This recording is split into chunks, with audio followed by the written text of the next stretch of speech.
बरेचशी लोक आहेत ना, माणूस नाही बघत बैल बघतो. त्यांनी असं बघावं नाही. आणि खानदानी आहेत. एक गोष्ट सांगतो, खानदानी माणूस आहे ना, खानदानी माणसाच्या कधी नादाला लागत. आणि किती पण लाखाचा बैल गोष्ट, मी 61 लाख रुपये बैलाची किंमत केली होती. 4 माणसांना, वैयक्तिक खास माणसाला फोन लावले. त्यांना वाटतं की बैल कुठेतरी कमी पळतो, पण आज त्यांना दाखवलं बैलांनी काय बैल पळतो. आणि मी मोहन राऊतचं रक्त आहे, मी कुठला बैल घेऊ शकतो एवढं त्या यूट्यूबच्या द्वारे सांगतो लोक. राहुल पाटील हा सुद्धा माझा भाऊ आहे आणि मिलिंद पाटील सुद्धा माझा भाऊ आहे. माझा एकच आहे, माझ्या मित्रांना सांगणं माझं एकच असतं की तुमच्यामध्ये वाद नका करू. मी असेल, राहुल शेठ पण आपला भाऊच आहे. राहुल शेठनी मला आजपर्यंत कधीच बैलाला नाही बोलला नाही. ज्या वेळा बैलाला फोन केला, ए बाबा तुला पहिले बैल घे, असा व्यक्ती आहे. आणि खरोखर दिलदार व्यक्ती. आणि त्या दिवशी राहुल शेठने सांगितलं खिडकालीला, बैलगाडी क्षेत्रातला पहिला माझा मित्र असेल तो आकाश राऊत आहे. त्या टायमाला पण बऱ्याच वेळा राहुल शेठ हारलेला आहे, पण त्याचा मागचा काळ तुम्ही बघितला नाही. त्यांनी खूप दुःखात काढलेला मागचा काळ बैलगाडी क्षेत्रामध्ये. खूप अशी झाली. आम्हाला एक गोष्टीचं वाईट वाटतं म्हणजे आमचा भुंगा. बरोबर. ज्या टायमाला गटाला भुंगाची गाडी सुटल्यानंतर कुठेतरी जुकाड तुटला आणि बैलाला म्हणजे गटाला त्यांनी भुंगाने आमचा मार खाल्ला. मला दुःख वाटतं की काय माझा मित्राचा बैल हरला, तो मित्राचा बैल नसून तर मी माझा समज कळत नाही म्हणून बैल दिली नाही. ठीक आहे, आज उद्यामध्ये त्यांची पण बारी येईल. ज्या टायमाला बारी येईल त्यावर त्यांना तसंच उत्तर दिलं. नमस्कार मित्रांनो, आज आमदार केसरी थारचं मैदान आणि या थारच्या मैदानामध्ये आपला आकाश राऊत यांचा शंभू देखील आलेला आहे आणि गटपात झालेला आहे. एक चांगलं नियोजन केलं आणि जेव्हा शंभू मैदानात येतो, 3 फेऱ्यामध्ये येतो, तेव्हा कुठेतरी गुलालासाठी पात्र असतो. चला आकाशदादांशी बोलूया. आकाशदादा नमस्कार. आकाशदादा, काय सांगाल, आज तुम्ही बैलगाडा क्षेत्रामध्ये एक मोठं व्यक्तिमत्व आणि त्याच्यानंतर अखिल भारतीय बैलगाडी संघटना ठाणे रायगड मुंबई पालघर याच्यामध्ये एक चांगले पदावरती कार्यरत, आज कुठेतरी आपला नंदी देखील आलेला आहे मैदानामध्ये आणि गटपात झालेला, आजचा आनंद कसा आहे? आजचा महेंद्र शेठ थोरवे यांचा वाढदिवस, आमदार यांचा वाढदिवस औचित्य साधून आज बोरीची वाडी इथे भव्य दिव्य असं 3 फेऱ्याचं मैदान असं ठेवलेलं आहे. भरपूर अशी बक्षिसं आहेत. या पश्चिम महाराष्ट्रामध्ये जशी बक्षिसं असतात, थार असेल, मोठमोठे बक्षिसं असतील, तेवढीच बक्षिसं महेंद्र थोरवे यांच्या माध्यमातून जे कर्जतचे आयोजक आहेत, गणेश चाड असतील, सरदार असेल, सर्व त्यांची टीम असेल, त्यांच्या माध्यमातून खूप सारे अशी बक्षिसं ठेवली आहेत. खास करून आपल्या मुंबईच्या गाडा मालकांसाठी ही बक्षीस सर्व ठेवलेली आहेत. तर मुंबईचं पण नाव कुठेतरी झालं पाहिजे. बरोबर. मुंबईचं पण नाव 7 समुद्र पार गेलं पाहिजे. की रायगड ठाण्यामध्ये पण अशी काही स्पर्धा होतात, त्या स्पर्धेमध्ये एवढे मोठमोठे बक्षिसं ठेवली जातात. आणि जसं बघा, आता घाटावरती कुठलं तरी मैदान आलं की त्या टायमाला तिथं बक्षीस असतं नाही, त्या मैदानाची वाट बघत असत नाही, तिथं मोठं बक्षीस आहे आणि तिथं चांगलं असे गाडी आपण पैरे केले पाहिजेत. तसंच दरवर्षी या ठिकाणी पण चांगले बक्षीस ठेवून महेंद्र शेठच्या वाढदिवसानिमित्त आणि त्यात लोकांच्या लक्षात राहील आणि या दिवसाही सर्वजण वाट पाहतील असं मला वाटतं.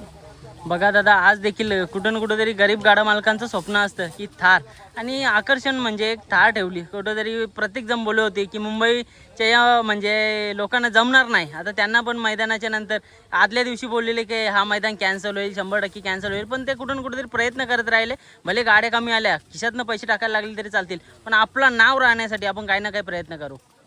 मला सर्वप्रथम माझ्या मुंबईकरांचा अभिमान आहे, माझी जी कर्जतची कमिटी त्यांचा सुद्धा अभिमान आहे की बघा, ते कुठेही पैशाला बोलले नाही, कुठे पैशाला बघत नाही.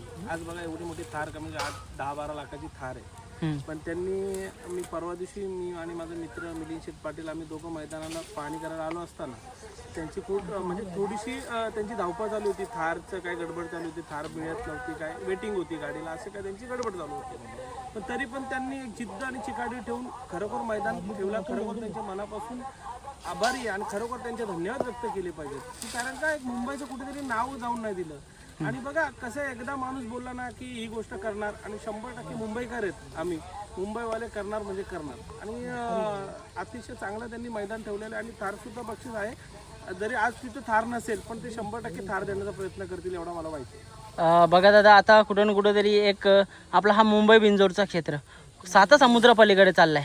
अनेक ठिकाणी आम्ही बाईट्स घेत असतो, घाटावरती बाईट घेत असतो. अगोदर कुठेतरी 3 वर्ष अगोदर बोलायची की नको बाबा तुमच्याकडे नाही येणार, तुम्ही भांडणं करता, मारामारी करता. आता प्रत्येक ठिकाणी ना गेल्यावर स्वतःहून ते बोलतात की आम्हाला मुंबई बिंजोडमध्ये यायचं आहे, एक इच्छा आहे मुंबई बिंजोडमध्ये पळायची. एक प्रेमाचा खेळ तुमच्याकडे चाललेला आहे. कुठेतरी आपली कमिटी पण एवढं चांगलं काम करते. काय सांगाल आपल्या या कमिटीबद्दल किंवा तुमच्या या कार्याबद्दल? सर्वप्रथम मॅडम याचे हद्दर सर्वात मोठे तुम्ही यूट्यूबर्स. तुम्ही ज्या टायमाला बैलांची बाईट घेता, ज्या टायमाला एखादा बैल प्रसिद्ध करता, तो बैल 7 समुद्र पार पडतो. आता तुम्हाला एक गोष्ट सांगतो, ह्याचा उदाहरण काय, बरेचशी लोक सुद्धा अशी बोलतील, त्याच्या पहिले पण बरेचशी बैलं पळायची, तर सोशल मीडिया नव्हतं. आज सोशल मीडिया आहे म्हणून ही बैलं सर्व फेमस आहेत. खरोखर या बैलांचे लाखो चाहते आहेत. आणि बघा 7 समुद्र पार ही बैलगाडी शर्यत गेली. आज मी लहान असल्यापासून बैलगाडी क्षेत्रात आहे. आज मला तेव्हा माझ्याशी खूप इच्छा असायची की सकाळपासून जे शर्यती तर संध्याकाळपर्यंत दिसल्या पाहिजेत. आपली घरची फॅमिली जरी शर्यतीमध्ये नसली तरी त्यांना टीव्हीला दिसल्या पाहिजेत. आणि खरोखर ती माझी इच्छा पूर्ण झाली. कारण का जे तुम्ही यूट्यूबर्स असतील आणि आपले यूट्यूब लाईव्ह असेल, सर्व खरोखर अतिशय चांगल्या प्रकारे काम करतात. बघा यूट्यूबरांना बरेचशी लोक काही जण बोलतात, त्या दिवशी मी पण सुद्धा बघितलं, यूट्यूबर लोकांची काहीच चुकी नाही आहे. यूट्यूबरमुळे तुम्ही फेमस आहात. बघा यूट्यूबर पण असं आहे, बरेच सगळेच यूट्यूबर असतील, सूरज असेल, आमचा दीपू मुंडे असेल, आपला MM वायले असेल, अजून आपला तो राजेश ठाकूर असेल, आपलं केतन निकम असेल, सर्वजण ही मुलं तुम्ही एकदम चांगल्या रीतीने काम करता. बघा माझं मुंबईकरांना एकच सांगणं, ही मुलं आपली मुंबईतली आहेत आणि ही कधी पण बैलगाडी शर्यतीला डाग लावून देणार नाही. ती एकच सांगतील, नाही आमचा खेळ आम्ही जपला पाहिजे. आणि मुंबईचे जे बैलगाडा मालक आहेत यांची कधी पण ते वादग्रस्त जी बाईट असेल ते कधीच घेत नाही. ते नेहमी शांतता आणि जे कुठेही वाद नाही होणार अशी ते बाईट घेत असतात. आणि त्यांना बोलू कुणी नका, कारण का बघा अख्खा दिवस यूट्यूबर हा उन्हात फिरत असतो आणि त्याला ज्या टायमाला तुम्ही बोलणार त्या टायमाला त्यांची पण मनं दुखतात. प्रत्येक जण प्रत्येकाच्या घरचा बादशाह असतो, चटणी भाकर जरी खाल्ली तो सुखी असतो. पण एखाद्या माणसाला आपण जर अड्ड्यात आले म्हणजे यूट्यूबवरच्या वादग्रस्त काय बोलतो, आपण त्याला वाईट बोलतो, कमेंट्सवर असेल, त्याला मेसेजद्वारे असेल. अहो यूट्यूबरमुळं तुमची बैलगाडी शर्यत 7 समुद्र पार गेली. यूट्यूब नसता तर 100% गेली नसती. या पहिलेही बैलं भरपूर पळायची, भरपूर अशी नामांकित बैलं होती, कधी फेमस झाली का? नाही झाली. याचं कारण तेच आहे. बघा सोशल मीडिया खूप ॲक्टिव्ह आहे. त्या टायमाला तुम्ही कुठलंही कार्य करत असेल त्या टायमाला सोशल मीडियावर दाखवतील, तेव्हाच तुम्ही फेमस होणार. आणि तुम्ही लाख कार्य करा, तुम्ही जीवापाड मेहनत करा, राजकारण असेल कुठेही असेल, त्या टायमाला तुम्ही सोशल मीडियावर नसणार ना, त्या टायमाला तुम्ही कुठेही दिसणार नाही. दादा बघा विकताय वही विकताय 100%. दादा बघा कुठे चुकी झाली असली आम्ही 100% मान्य करू. आणि तुम्ही सांग आत्तापर्यंत पण असं आहे की म्हणजे मालकांना विचारून कोणते अपशब्द असेल ते पण आम्ही तिथे कट करण्याचा प्रयत्न करतो. आणि या ज्या म्हणजे पडद्यामागच्या गोष्टी म्हणजे ॲक्सिडेंट वगैरे या कशा कमी होतील त्याच्याकडे आणखी जास्त लक्ष देण्याचं काम करतो. येणाऱ्या काळामध्ये आमच्याकडनं पण चुकी होतील, पण मोठ्या मनाने जसे आता तुम्ही बोलल्याप्रमाणे माफ कराल किंवा आम्हाला समजूत घालाल हीच आशा अपेक्षा करत असतो आम्ही. बघा या बैलगाडा क्षेत्रामध्ये म्हणजे प्रत्येकाला वाटतं की पैसा पाणी सगळीच जण येत असतात, पण आमचा कुठून कुठेतरी तुमच्या या नंदींच्या मुलं आम्ही कुठून कुठेतरी पुढे येतो. आणि आम्हाला अभिमान आहे की आपली ही मुंबईची नंदी आहेत किंवा या बैलगाडा क्षेत्रामधले जे नंदी आहेत त्यांचे मुलं आज कोणतरी आम्हाला पण ओळखत आहे. आणि खरं तर बैलगाडा मालकांचं आणि तसेच त्यांच्या नंदींचं त्यांचे मुलं आज कुठून कुठेतरी आम्ही पण थोडीफार आम्हाला फेम भेटते आणि कुठेतरी आमची पण ओळख होते. तर खूप चांगलं वाटतं की या बैलगाडा क्षेत्रामधलं एक आम्ही हिस्सा आहे आणि तुम्ही पण आम्हाला रिस्पेक्ट करताय. तर आज तुम्ही मोठ्या या बैलगाडा क्षेत्रामध्ये एक चांगल्या पदावरती कार्यरत आहात. त्याच्यामध्ये राजकीय क्षेत्र समाज क्षेत्र त्याच्यामध्ये पण तुम्ही कार्यरत आहात. पण तुम्ही या बैलगाडा क्षेत्राकडे कसं बघता आणि कशा काही प्रकारे आणखी तुम्हाला म्हणजे हा आपला क्षेत्र आहे आणखी कसा पुढे नेता येईल?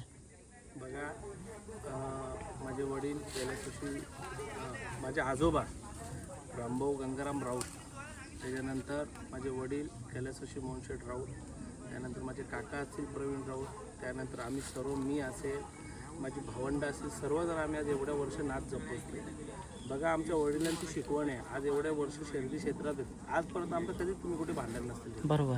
आणि कुठेही कुठल्या गोष्टीचा माच पण आम्ही करत नाही. काय बघा लोकांची आज माझ्या वडिलांपासून जे संबंध आहेत ते आम्ही तसेच टिकून ठेवलेले आहेत. आज वडिलांचे जे मित्र आहेत ते माझे मित्र आहेत. आज मी त्यांच्या मुलासमान आहे, पण मला ते ॲक्सेप्ट करतात कारण का माझा स्वभाव चांगला आहे. लोकच स्वतः बनवतो स्वभाव चांगला आहे.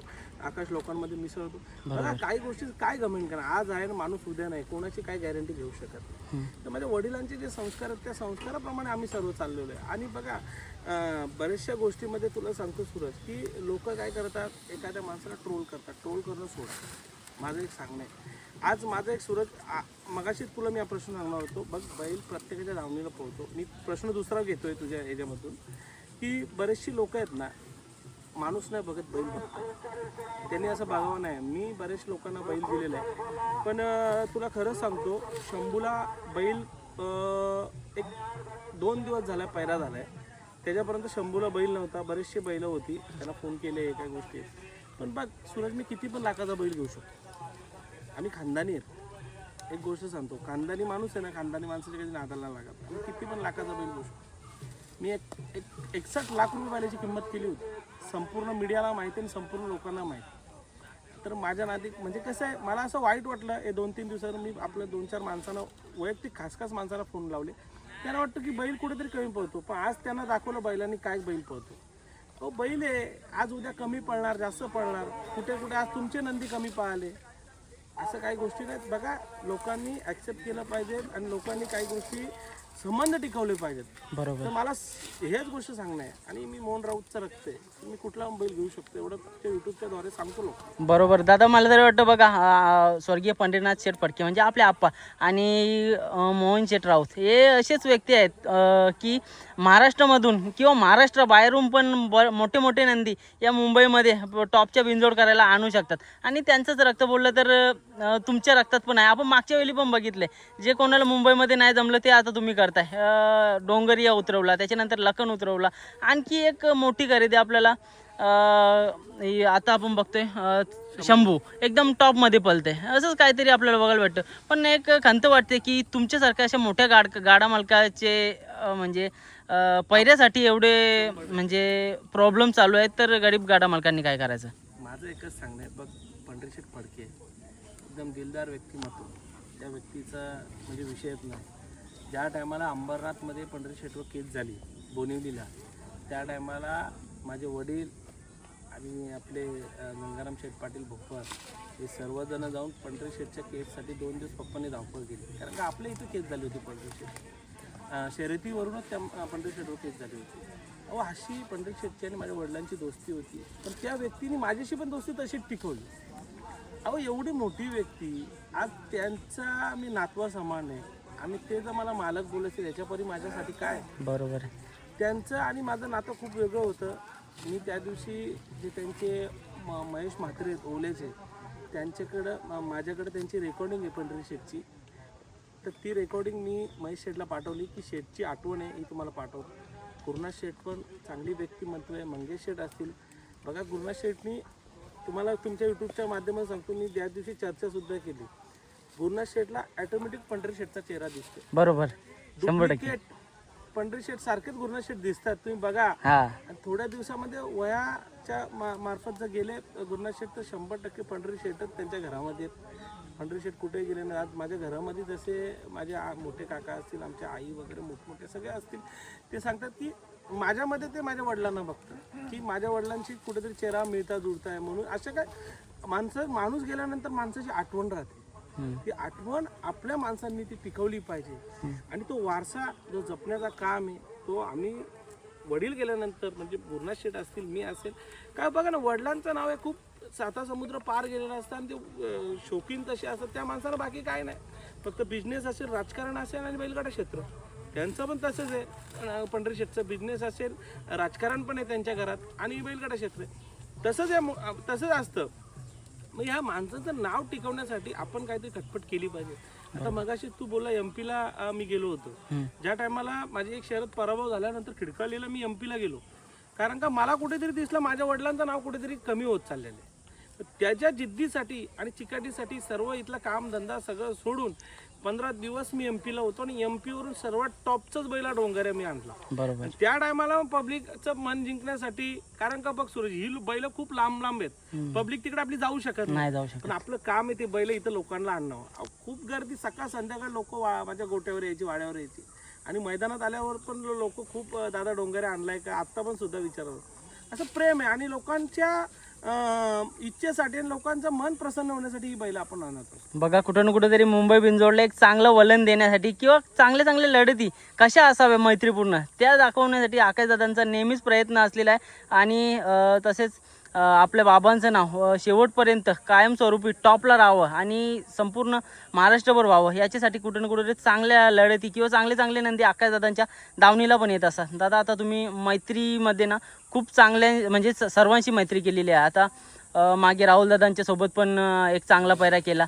मिलिंद शेठ असतात नेहमी सोबत असतात, एक खंबीर साथ. नेहमी तुमचं नाव त्यांच्या तोंडावर किंवा तुमच्या तोंडावरती त्यांचं नाव असते. एक दोस्तीला जागणार तुम्ही 2-3 मित्र आहात. काय सांगाल? राहुल पाटील हा सुद्धा माझा भाऊ आहे आणि मिलिंद पाटील सुद्धा माझा भाऊ आहे.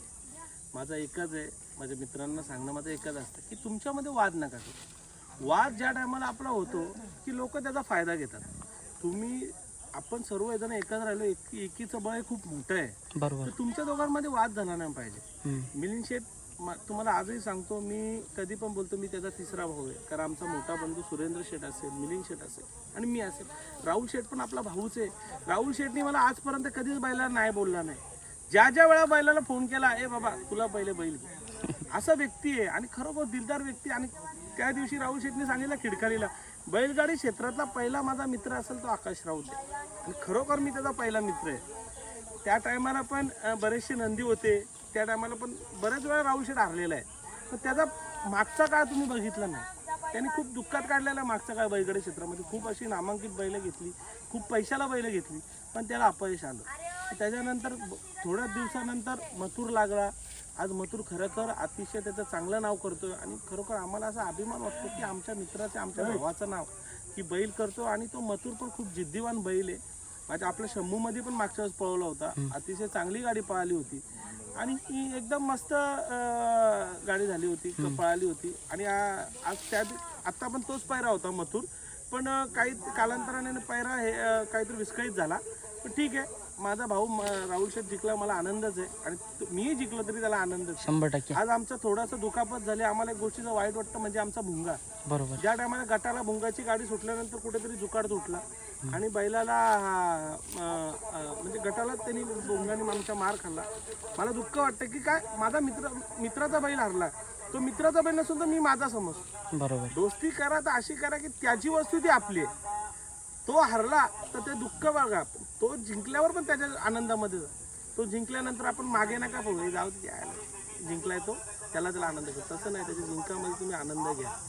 दोस्ती टिकवा, दोस्तीच्या पुढे काही नाही आहे. आज तुम्हाला सांगतो, रस्त्यामध्ये जर गाडीचं पेट्रोल संपलं तर मागचा माणूस उभा राहायला पाहिजे. येता मी माणसाला गाडीचं पेट्रोल, माणसं रस्त्यामध्ये जाताना तुमच्या गाडीचा पेट्रोल संपलं, माणसाने बघितलं याला संपलाय तर तो लांबून नाही गेला.